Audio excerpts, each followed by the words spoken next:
जय हिंद दोस्तों, स्वागत है आप सभी का मेरे भाई आपके अपने प्यारे से परिवार में और एक जबरदस्त सी वीडियो में। अभी यूपीएसआई का मेरे भाई वैकेंसी आया और इसको लेकर के हर जगह पर हड़कंप हो गया। ठीक है कि भैया भर्ती जो है दरोगा की आ चुकी है, फिर से वो पावर देखने को मिलेगा। 4 साल का जो ये इंतजार है वो खत्म होता है और बहुत ज्यादा बच्चे इसके लिए एक्साइटेड है। तो आज की वीडियो में हम आपको सारी बातें बताने वाले हैं कि ये भर्ती जो है यहां पर किस प्रकार से पूरी होगी, कैसे आप एक दरोगा बन करके उसके सारे पावर का मजा ले सकते हैं, आपकी सैलरी कितनी होने वाली है, आपका प्रमोशन क्या होने वाला है, कौन कौन से विषय आपको पढ़ने हैं, कौन कौन से डॉक्यूमेंट की आवश्यकता है और काफी सारी बातें हम चर्चा इसमें करेंगे। तो सबसे पहले वैकेंसी का हम डिटेल जानेंगे, जो कि बढ़ भी सकता है घट भी सकता है, ये भी नोटिफिकेशन में लिखा गया है, बट किन स्थितियों में होगा वो भी हम आपको बताएंगे। इसके अलावा अगर हम बात करें तो जॉब प्रोफाइल यहां पर क्या है, काम करने के तरीके, नेचर, प्रमोशन, सैलरी, सारी बातें। उसके बाद में सैलरी का जो स्ट्रक्चर है, क्या इसमें 12 महीने की तनख्वाह मिलती है, 13 महीने की मिलती है, और कौन सा महीना ऐसा होता है जिसमें डबल मिलता है, ये सारी बातें हम चर्चा करेंगे। महत्वपूर्ण डेट क्या है फॉर्म भरने के भी और आपके डॉक्यूमेंट्स के भी।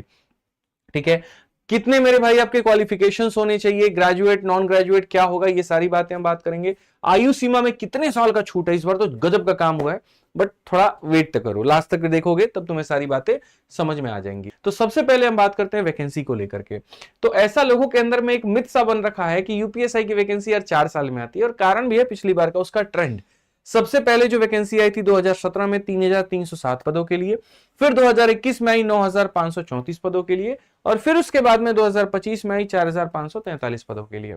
ये जो तुम्हारी 4543 वैकेंसीज हैं, इसको कैटेगराइज कर दिया गया। आप जाओगे थाने में रपट लिखाने, वहां पर तो जो दरोगा होगा उनकी इतनी भर्ती है।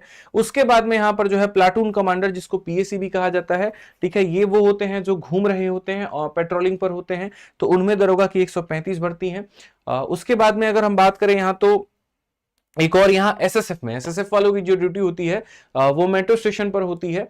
आप देखेंगे जीडी में भी एसएसएफ का बहुत ज्यादा क्रेज होता है, और यहाँ पर जो है यूपी में दरोगा का भी एसएसएफ का सिर्फ 60 पोस्ट है। ठीक है, तो ये दोनों सिर्फ और सिर्फ मेल अप्लाई कर पाएंगे, और महिलाओं के लिए 2 पद हैं, या तो तुम थाने में तैनात हो सकते हो, या एक इन्होंने नया पद निकाला, इसके बारे में बहुत जानकारी अभी नहीं दी है, तो एक इसमें आप अप्लाई कर सकते हैं। तो पोस्ट प्रेफरेंस भरते वक्त में आप इन 2 की प्राथमिकता देंगे, जिसमें ऊपर में ये रखेंगे और नीचे में ये रखेंगे। और लड़कों की अगर हम बात करें तो जिनको थोड़ा एडवेंचर है, काम है, मतलब थाने में रहना है, भागन दौड़ करना है, 24 घंटे की ड्यूटी के लिए रेडी है, तो वो थाने वाली अप्लाई करें।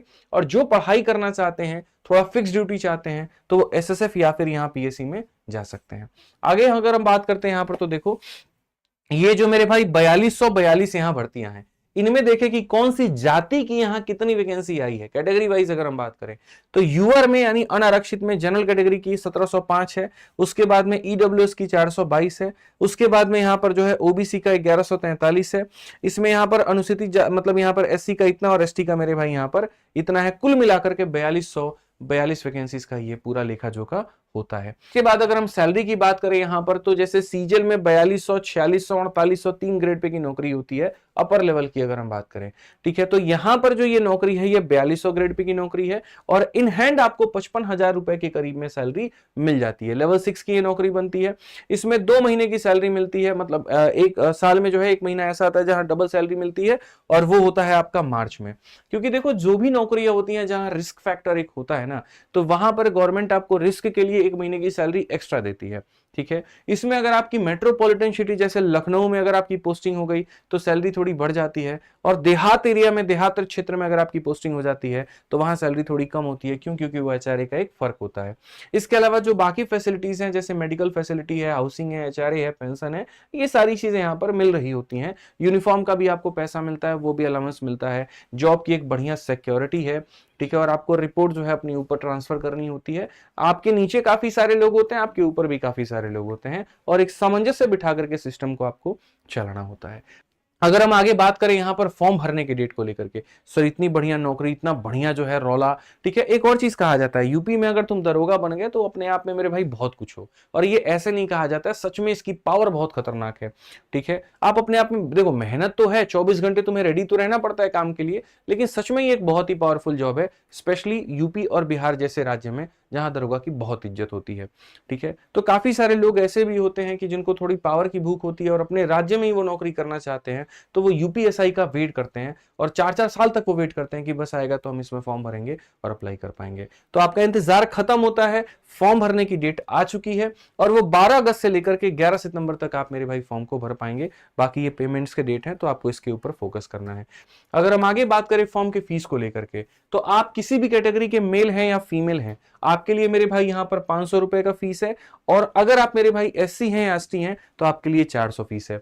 अब नेक्स्ट अगर हम बात करें तो साफ लाइनों में स्ट्रिक्ट ये कहा गया है कि जो लोग अपीयरिंग है वो फॉर्म को ना भरे, जिनका डिग्री आ गया है फॉर्म के अंतिम डेट तक, जो ग्रेजुएट हो चुके हैं वही फॉर्म को भरें। ग्रेजुएट लोग ही अप्लाई कर पाएंगे। देखो कांस्टेबल लेवल की जो नौकरी होती है वो 12वीं लेवल तक होती है, ठीक है।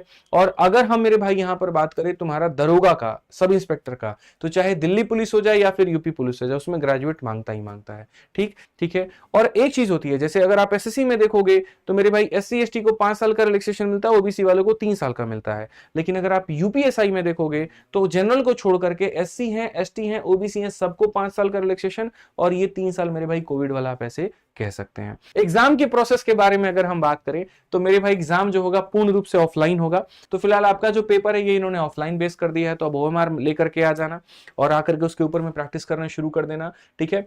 मतलब जब पेपर दोगे तो देखो पूरा प्रोसेस हम तुमको समझा देते हैं। तो पहले तुम्हारा पेपर होगा, ऑफलाइन होगा, उसका रिजल्ट आएगा, तो फिर तुम्हारा यहाँ पर डीवी होगा, पीईटी पीएसटी होगा मेरे भाई यहाँ पर, और तब जाकर के एक फाइनल मेरिट लिस्ट निकलेगी और तब तुम यहाँ पर कहोगे कि जी भैया हम दरोगा बन गए, ठीक है। और उसके बाद तुम अपना लगन बिहा जो है बाकी का प्रोसेस तुम अपना सकते हो तो अपनाओगे, ठीक है। अब कौन कौन सा तुमको सब्जेक्ट पढ़ना है, तो देखो लिखने के लिए तो ऐसे ही 4 सब्जेक्ट लिखे जाते हैं, हर किसी के 40-40 सवाल होते हैं, 2.5 नंबर का हो गया पेपर, 160 सवाल 400 नंबर का, और 120 मिनट में तुमको करना है। लेकिन थोड़ा इसमें ग्लिच भी है, वो भी हम तुमको बताएंगे, ठीक है। सामान्य हिंदी के यहां पर कितने सवाल, 40 हो गए।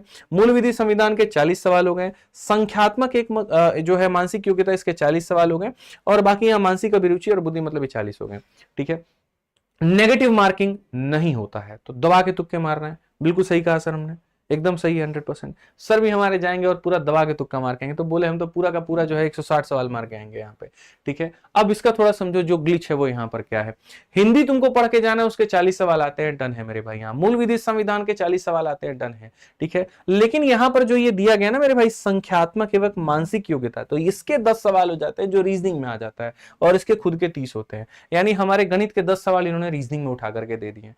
तो आइए चलिए बैक टू पॉइंट यहाँ पर चलते हैं और समझते हैं कुछ महत्वपूर्ण बातें। अब देखो तुम पेपर तो देने जाओगे, ठीक है, 4 सब्जेक्ट तुम्हारे मैंने बता दिए, बट इन्होंने है ना कदम कदम पर तुम्हारे लिए जाल बिछा रखा है, और वो यहां पर कैसे वो समझो। साफ तौर पर कहा है कि लिखित परीक्षा में प्रत्येक विषय में जो है प्रत्येक सेक्शन में 35% अंक, अब 35% मेरे भाई तुमको लेकर के आना है, यानी 40 में से 16 सवाल। सर सही है हम यहाँ पे, आज कितना 14 सवाल, बिल्कुल हमारे गुरुजी यहाँ पर एकदम सही बात करेंगे। 40 में से कम यहाँ पर जो है 14 सवाल तुम्हारे सही होने चाहिए। नेगेटिव मार्किंग का फंडा है ही नहीं। अगर मान लो कि तुम 3 सेक्शन में 40 के 40 सवाल सही कर पाते हो, लेकिन एक में 13 हो पाता है, तुम क्वालिफाई नहीं कर पाओगे। तो कम से कम मेरे भाई यहाँ पर जो है 40 में से 14 सवाल जो है तुमको करके आना पड़ेगा, इस बात को ध्यान रखो। अब रिटन पेपर के बाद में आता है आपका दूसरा भाग, जिसको हम यहां पर कहते हैं पीईटी और पीएसटी, फिजिकल एंड्योरेंस टेस्ट और physical standard test. Physical standard में आपके हाइट को और चेस्ट को मेजर किया जाता है, और पीईटी में मेरे भाई आपके दौड़ को देखा जाता है। तो अगर हम पीएसटी के बारे में बात करें तो देखो मेल जो है यहां पर चाहे सामान्य कैटेगरी का हो, ओबीसी का हो या एससी का हो मेरे भाई 168, और एसटी वालों की हाइट जो है यहां पर 160 की रिक्वायरमेंट है, इससे नीचे होगी तो बात नहीं बनेगा। सीना आप किसी भी कैटेगरी के हैं तो 79 चाहिए, सॉरी, और एसटी के हैं तो आपका 77 चाहिए। बाकी 5 सेंटीमीटर तो सीना फुलाना होता है, तो उतना हो जाता है, वो कोई दिक्कत नहीं है। लड़कियों के लिए मेरे भाई सिर्फ हाइट चाहिए होता है और वजन चाहिए होता है, ठीक है। इससे मेरे भाई यहां पर दूसरा तीसरा कोई रिक्वायरमेंट नहीं होता है। लड़कियों के लिए जो हाइट चाहिए सामान्य ओबीसी एससी के 152 और एसटी के 147, और वजन की बात करें तो 40 किलोग्राम कम से कम, इससे ज्यादा रहा तो बात तुम्हारी, इससे कम रहा तो बात तुम्हारी नहीं बनेगी, ये ध्यान रखो। इसके अलावा हम बात करें तो ये तुम्हारा हो गया पीएसटी, ठीक है। ये पहले मेजर हो जाएगा, इसमें अगर मानो तुम कहीं पर भी डिस्क्वालीफाई हो गए तो यहां से तुमको रफा दफा कर दिया जाएगा, जी भैया राम राम, यहीं पर मिलते हैं, अब आगे नहीं मिलिएगा आप हमसे। लेकिन अगर यहां क्वालिफाई कर लेते हो तो उसी दिन तुम्हारा फिर पीएसटी भी होता है, जिसको दौड़ कहा जाता है। पुरुष उम्मीदवारों को 4.8 किलोमीटर दौड़ना होता है 28 मिनट में, और महिलाओं को 2.4 किलोमीटर की दौड़ होती है 16 मिनट में। मेरे भाई देखो जो दौड़ होता है वो हमेशा कांस्टेबल का दौड़ जो होता है होता है वो भारी भरकम होता है। सब इंस्पेक्टर का दौड़ हमेशा थोड़ा उससे हल्का होता है कांस्टेबल के मुकाबले। दरोगा को उतना नहीं दौड़ना होता जितना कांस्टेबल को दौड़ना होता है, क्योंकि चोर को पकड़ने के लिए दरोगा कम भागते हैं, कांस्टेबल ज्यादा भागते हैं। ठीक है, ये वाली कहानी इनकी थोड़ी सी लॉजिक होती है। अगर हम यहाँ पर बात करें तो भैया देखो, जाति कह लो या आय प्रमाण पत्र कह लो, आय हमने क्यों कहा, क्योंकि ईडब्ल्यूएस वालों की जो बनती है वो आय के ऊपर में ही तो बनती है। बाकी एससी हो गया, एसटी हो गया और ओबीसी हो गया, इनकी तो अपनी जाति प्रमाण पत्र आप इन्हें कह सकते हैं। पता चले कि यहाँ पर जो है ओबीसी वाले भी ये कहे हमको भी आय का प्रमाण पत्र चाहिए क्या, तो ऐसा बिल्कुल भी नहीं है। ठीक है, तो अगर हम इसमें देखें तो थोड़ा सा क्रूशियल डेट्स के ऊपर में फोकस करिए आप लोग। एससी वालों के लिए कोई दिक्कत की बात नहीं है, इनके द्वारा ये कहा गया कि जो है 11 सितंबर 2025 के पहले तुम्हारा जो है अगर है मतलब प्रमाण पत्र है तो हमें कोई प्रॉब्लम नहीं है। लेकिन मेरे भाई एसटी को भी, एससी एसटी के लिए भी कोई इशू नहीं है, इस डेट के पहले का होना चाहिए, इसके बाद का नहीं होना चाहिए। ठीक है, 11 सितंबर के पहले का होना चाहिए, मतलब जो फॉर्म भरने की अंतिम डेट है उसके पहले का हो, उसके बाद बनवाए इसका मतलब तुम फर्जी आदमी हो, तो उनका ये कहना है। ठीक है, उसके बाद में ओबीसी और ईडब्ल्यूएस के लिए थोड़ी सी कहानी है, और उनके लिए ये है कि 1 अप्रैल 2025 के पहले का ना हो और 11 सितंबर 2025 के बाद का ना हो, इस डेट के बीच में हो। तो मेरे भाई याद रखो, ओबीसी और ईडब्ल्यूएस वाले तुरंत भागो यहां पर और जाकर के अपना पेपर बनवाना शुरू कर दो। जरूरत पड़े कुछ पैसा वैसा ऊपर से अलग से देने का तो दे करके अपना पेपर बनवा लो, क्योंकि बाद में तुम्हारा पेपर आया तो टैलेंट कितना भी क्यों ना हो, तुम्हारा पेपर तुम्हारी नौकरी खा जाएगा। ये समझ करके चलना भाई।